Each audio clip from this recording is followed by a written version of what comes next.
سرسترګې پکې ګرځو ویران کو مغل جانا آبادو سے آباد آباد افغانستان آبادو سے آباد سرسترګې پکې ګرځو ویران کو مغل جانا آبادو سے آباد آباد افغانستان آبادو سے آباد اسلامی امارات راخل کو وطن گرزیگی هیواد والا خیستا شده گلشان اسلامی امارات راخل کو وطن گرزیگی هیواد والا خیستا شده گلشان فتا بندی مین یما فتا بندی قربان آبادو سے آباد آباد افغانستان آبادو سے آباد سرسترګې پکې ګرځو ویران کو مغل جانا آبادو سے آباد آباد افغانستان آبادو سے آباد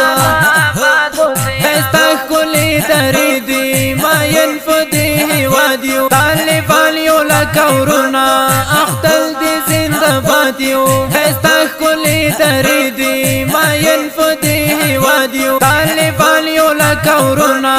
اختل دي زنده باد یو خدای ساتي مو هېواد له هر دښمن په امان آبادو سے آباد آباد افغانستان آبادو سے آباد سرسترګې پکې ګرځو ویران کو مغل جانا آبادو سے آباد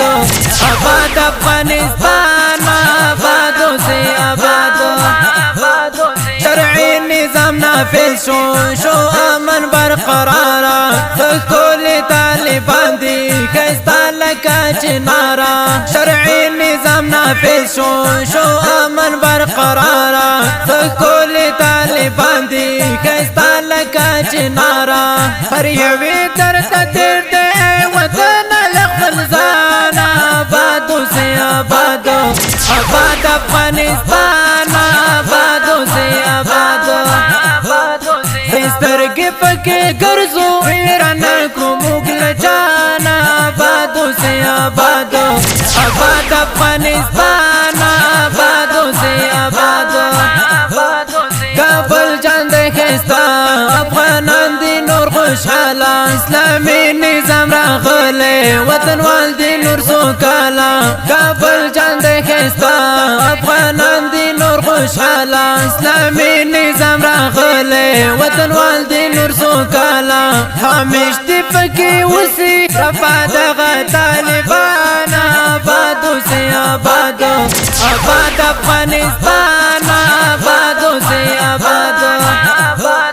سرسترګې پکې ګرځو ویران کو مغل جانا آبادو سے آباد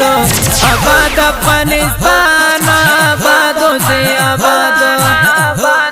احمد خان جیلانی یارا اوس وطن مو آزاد شو قربانی لا دروشم اقصم را آباد شوی احمد خان جیلانی یارا اوس وطن مو آزاد شو قربانی لا دروشم اقصم را آباد شوی لیکلی همیشه سے شیرون صمد خان آبادو سے آباد آباد افغانستان آبادو سے آباد سرسترګې پکې ګرځو ویران کو مغل جانا آبادو سے آباد آباد افغانستان آبادو سے آباد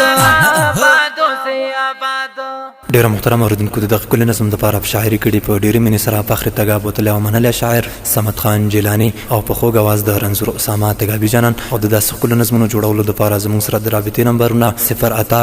اتاویا 0 څلور اویا